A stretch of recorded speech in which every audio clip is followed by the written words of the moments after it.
Most people don't realize how much of their heartbreak comes from chasing things that were never meant to hold the weight of real love in the first place. We grow up believing that strong feelings automatically equal strong potential, so whenever someone gives us a spark, a look, a moment of connection, a surge of intrigue, we instantly elevate them to a place they haven't earned. The real reason so many people struggle to find love isn't that love is scarce, it's that we get emotionally attached before anything meaningful has actually happened. We attach importance to possibility instead of reality. From the very beginning, we're conditioned to chase excitement.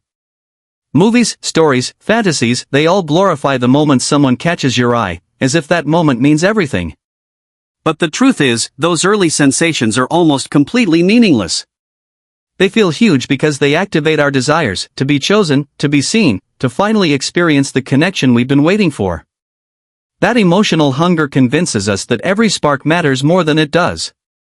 We don't stop to question whether we're chasing a real person or just the feeling they gave us. This is why so many people fall for the wrong person. Not because that person is special, but because the feeling was special. And because we rarely stop to evaluate whether the relationship has substance, we end up investing emotionally before we even understand who the other person truly is. The result is predictable: we get attached too soon, hurt too deeply, and confused about why it keeps happening. Understanding this pattern, seeing how we inflate early emotions into imagined significance, is the first step toward transforming how we love and who we choose. Admiration is one of the most seductive illusions in the entire landscape of love. It feels powerful, important, even destiny-shaped, but in reality, it's nothing more than a spark on dry grass. It flares quickly and brightly, but it carries no proof, no depth, no commitment, and certainly no understanding. Admiration happens from afar, or even in the earliest moments of meeting someone. You see something striking about them: beauty, confidence, charisma, mystery, talent, and instantly, your mind starts constructing a version of them that feels meaningful. But this meaning doesn't come from who they are, it comes from your own imagination. You project qualities onto them based on fragments, not facts. This is why admiration is so dangerous. It tricks us into thinking we already know someone, when in truth, we barely know anything at all. You can admire a stranger on a train, someone across a room, a person you've exchanged a few messages with, or even someone you've gone on a handful of dates with. None of that reveals character, values, emotional maturity, or relationship readiness. Admiration is based on impression, not reality. And yet, people assign enormous emotional weight to admiration. They feel rejected by someone they never actually had. They get heartbroken over someone who never offered them anything real. They grieve the loss of a fantasy while believing they're grieving the loss of a soulmate. The confusion stems from how powerful admiration feels. When someone captures your attention so intensely, it's easy to believe it must mean something profound. But the truth is simple: admiration is just the entry point, not the value. It can start a story, but it cannot sustain one. Real significance only emerges when two people build something together, something grounded, reciprocal, and real, not imagined from a distance. The early stages of a connection can feel overwhelmingly powerful because of the sheer impact someone has on your emotional system. That impact can be electric: someone's voice, their presence, the way they make eye contact, the way they listen or laugh or touch your hand. These moments feel meaningful, but they're often nothing more than emotional fireworks. Fireworks are loud, bright, intoxicating, and impossible to ignore. They grab your attention instantly and make everything else fade into the background. But just like real fireworks, the beauty comes from their intensity and their brevity. They're designed to impress, not to last. This is where many people go wrong: they confuse impact with character. Impact is the immediate effect someone has on you. Character is who they are over time. In the beginning, anyone can create impact. They can show you their charm, their warmth, their best stories, their best manners. They can present themselves in a way that feels deeply compatible with you. They can mirror your interests, values, or emotional style without even realizing they're doing it. But none of this reveals who they will be in a real relationship. You can feel understood without actually being understood. You can feel seen without truly being known. Impact seduces you into believing this person is special. Character determines whether they actually are. But character only appears slowly, revealed through consistency, communication, reliability, and emotional depth. It shows up in how they handle conflict, how they treat you when they're stressed, how honest they are, and how they show up even when it's inconvenient. Fireworks don't reveal that. They blind you with brightness, then disappear. And if you mistake that dramatic burst of emotion for real compatibility, you'll find yourself heartbroken when the show ends, convinced you lost something meaningful, when in reality, you only lost something temporary. The early stages of a connection can feel overwhelmingly powerful because of the sheer impact someone has on your emotional system. That impact can be electric: someone's voice, their presence, the way they make eye contact, the way they listen or laugh or touch your hand. These moments feel meaningful, but they're often nothing more than emotional fireworks. Fireworks are loud, bright, intoxicating, and impossible to ignore. They grab your attention instantly and make everything else fade into the background. But just like real fireworks, the beauty comes from their intensity and their brevity. They're designed to impress, not to last. This is where many people go wrong: they confuse impact with character. Impact is the immediate effect someone has on you. Character is who they are over time. In the beginning, anyone can create impact. They can show you their charm, their warmth, their best stories, their best manners. They can present themselves in a way that feels deeply compatible with you. They can mirror your interests, values, or emotional style without even realizing they're doing it. But none of this reveals who they will be in a real relationship. You can feel understood without actually being understood. You can feel seen without truly being known. Impact seduces you into believing this person is special. Character determines whether they actually are. But character only appears slowly, revealed through consistency, communication, reliability, and emotional depth. It shows up in how they handle conflict, how they treat you when they're stressed, how honest they are, and how they show up even when it's inconvenient. Fireworks don't reveal that. They blind you with brightness, then disappear. And if you mistake that dramatic burst of emotion for real compatibility, you'll find yourself heartbroken when the show ends, convinced you lost something meaningful, when in reality, you only lost something temporary. There's a particular kind of heartbreak that comes from almost relationships, and it often feels just as devastating or even more confusing than the ending of something long-term. You can spend only a few weeks or months with someone and still feel shattered when it ends, because your mind wasn't just processing what happened between you two, it was processing everything you imagined it could become. The pain doesn't usually come from losing a real partner. It comes from losing the future you started to build in your mind. It comes from losing the version of them you created based on potential, chemistry, hope, and a handful of meaningful moments. People feel embarrassed grieving something short-lived, but there's nothing embarrassing about it. When you believe something is growing, your heart invests as if it already has a place to land.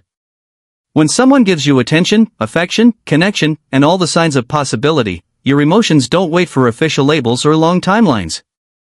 They attach to meaning, not duration. So when things suddenly end, when someone pulls away, ghosts, changes their mind, or reveals they weren't as invested as you thought, it creates a kind of emotional whiplash. One moment you're imagining a future, and the next you're standing alone, trying to understand what was real and what wasn't. What makes this grief especially complicated is that you're not just mourning the loss, you're mourning the confusion. You're mourning the version of yourself that believed it was safe to hope. You're mourning the clarity you never had but desperately wanted. And the hardest part is accepting that you weren't grieving a relationship, you were grieving a possibility.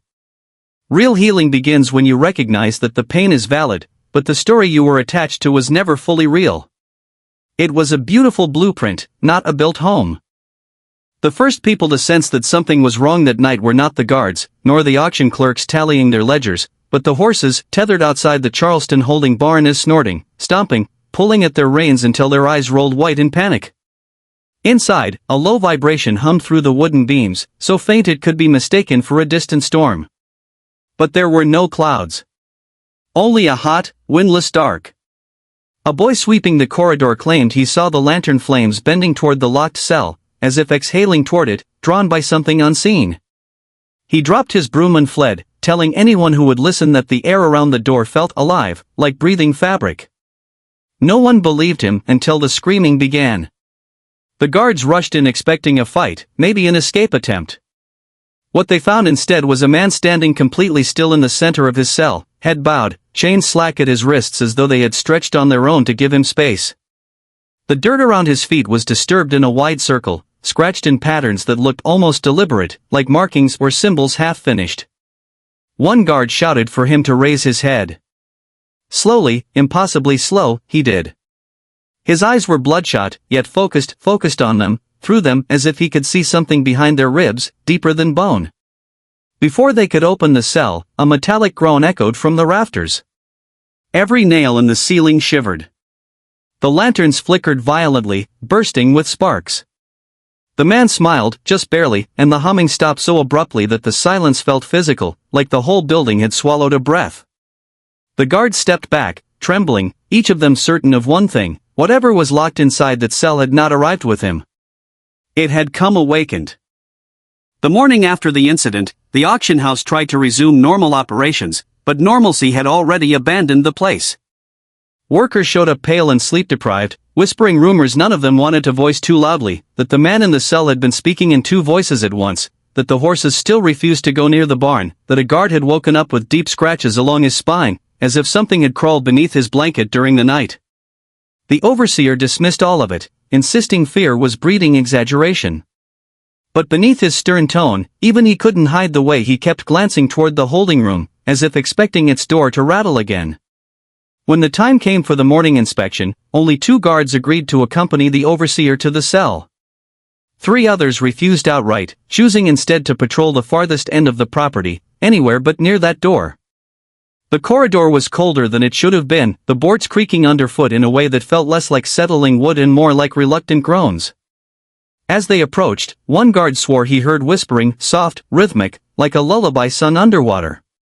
The overseer barked at him to ignore it, but even he faltered when the whispers didn't stop after the door was unlocked. They grew louder. Inside, the man stood exactly as before, in the center, unmoving. But something was different. The dirt circle had expanded, reaching the walls now, smeared in spirals that hadn't been there the night before. The chains at his wrists lay limp, not broken, yet stretched far longer than any metal should stretch, as if they had melted and reformed. The man lifted his head the moment they stepped inside. He didn't smile this time. He didn't speak. But every lamp flame bent toward him again, leaning like flowers toward the sun. Then one extinguished. Then another. And before any of them could draw their weapons, the last lantern went dark, plunging the room into a blackness that felt thick enough to choke on. For several heartbeats, though none of the men present could later agree on how many, the darkness was not merely an absence of light but a presence unto itself, a weight that pressed against their eyes and lungs. One guard dropped his torch, convinced something brushed past his leg, something soft yet cold, like wet hair sliding across skin. Another swore he felt fingers, too many fingers, press lightly against the side of his throat before vanishing. The overseer tried to shout orders, but his voice came out muffled, swallowed by the black as if sound itself struggled to escape. A faint glow appeared then, not from any lantern, but from the dirt circle on the floor. The spirals began to emit a dull, pulsing red, like embers hidden beneath ash. The glow illuminated only fragments, the man's bare feet, the stretched chains pooling like molten metal, the trembling hands of the guards fumbling for their weapons.